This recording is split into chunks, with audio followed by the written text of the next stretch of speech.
Jadi ini USD JPY ya. Sebenarnya sudah sesuai pandangan dari beberapa waktu yang lalu.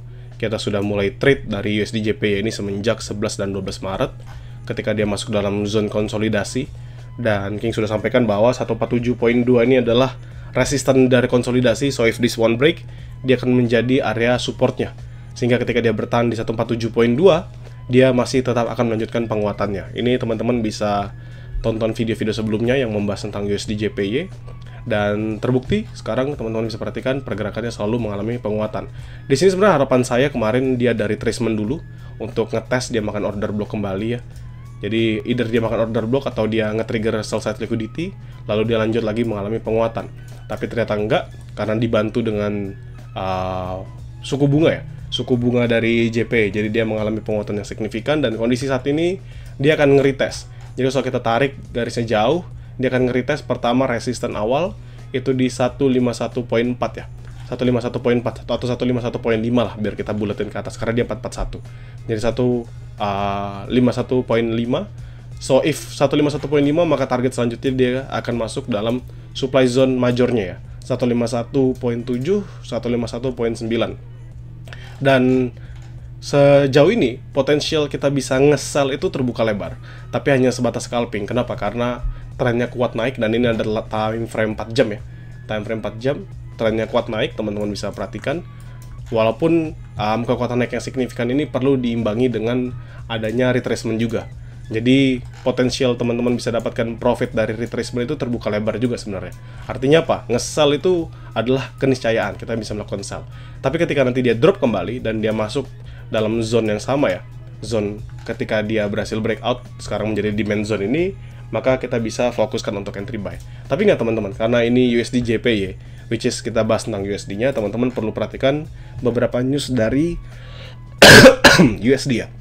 Salah satunya nanti dini hari kita akan masuk untuk FOMC Economic Projection, FOMC Statement, dan Federal Interest Rate Decision, dan FOMC Press Conference ya, which is ini adalah hal yang paling signifikan dan yang paling bukan paling signifikan ya, tapi salah satu rilis data dan juga dokumen yang paling penting sehingga pergerakan dari USD itu bisa terpengaruh. Apabila sifatnya hawkish, maka masih akan terus melanjutkan, so it's break, sehingga 151.7 ini break, 151.9 akan break, sehingga nanti dia masuk dalam fase price discovery. Tapi jika ternyata hasilnya adalah dovish, atau misalnya gambaran yang disampaikan adalah dovish, kelihatannya jika mereka akan mulai merelaksasikan dan lain sebagainya, maka potensi dari retracement besar itu bisa terjadi. Jadi nggak cuma hanya sebatas dia turun ke 150.6, tapi bisa aja dia drop sampai ke 150.0. Jadi lumayan besar potensial upside yang teman-teman bisa dapatkan.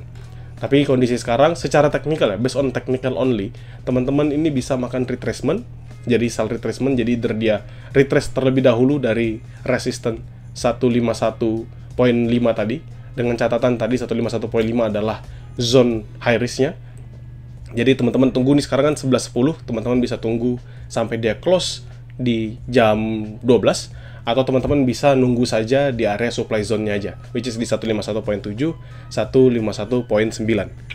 Jadi ini hanya game of waiting ya, teman-teman hanya perlu menunggu. Makan high risk silakan, tapi lebih baik teman-teman tunggu untuk di zone yang masuknya ada di supply zone majornya. Jadi potensial dia supply zone major, if not break 151.9, dia akan drop. Jadi kalau setelah kita gambarkan posisi penjualan, teman-teman bisa letakkan yang terlalu konservatif aja. Jadi 151.9 teman-teman bisa taruh di 151 1521 sehingga jaraknya hanya 20 pips atau 152.2, dari 30 pips dari zone terakhir gitu ya.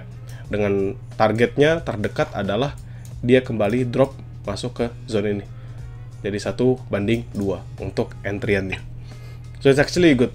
Good try buat entry. Sorry, ini dinaikin lagi 15 ya, betul. Kayak gini. Jadi it's actually a good things ya. Kita turunin, sorry.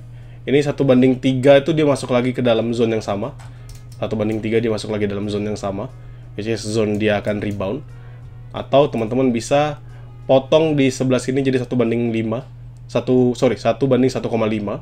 Which is it's also a good things ya.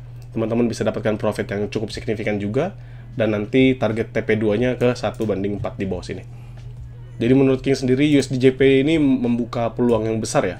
Sebagai seorang buyer, saya sudah nge-buy, saya sudah sampaikan kemarin, saya sudah nge-hold lumayan lama, bahkan dari 147, dan sekarang dia sudah di 151, which is teman-teman tinggal dihitung aja, it's almost 400 ya, 450-an pips sudah kita kantongi, termasuk kita continuation kemarin di 149, dan ketika dia berhasil breakout 149.7, saya entry lagi 149.8.9, dan sekarang ada di 151.4, which is it's a good profit.